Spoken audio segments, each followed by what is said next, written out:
Well, Hartford Street neighbors say last night's shooting was not uncommon in that area. They say the criminal activity has actually increased in recent years. News 18's Micah Upshaw spoke with neighbors who have more questions than answers. I don't know. I don't know. It never used to be like this. It's a question Hartford Street neighbors can't seem to find answers to. Why has crime increased in their neighborhood?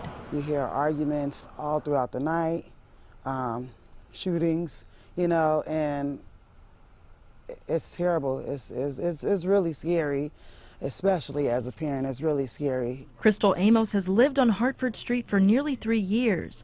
And while getting older can mean gaining more freedom, this isn't necessarily the case for her son as long as they live in the neighborhood. With him being my only child, I don't let him walk up and down the streets and like how we were able to do when we were younger.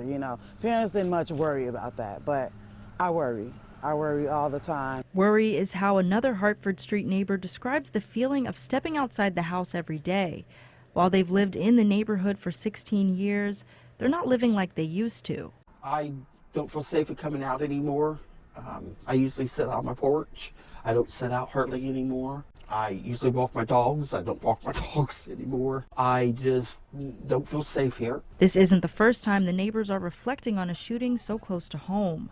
The first one that I heard of, was like right somewhere, really close. And that's about 100 feet away from my window or my son's window. And then right here in my, front living room, people get killed in their own houses just standing there like when people start shooting.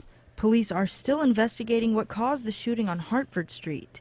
Amos says whatever happened, the senseless violence must stop. It's got to stop somewhere. If everything is constantly about retaliation and, getting this person before they get you, it'll never change. Like, it's got to start somewhere. We've got to do better as a people. In Lafayette, Micah Upshaw, News 18. Well, that shooting on Hartford Street marks at least the 10th disturbance police have responded to in that area since last October.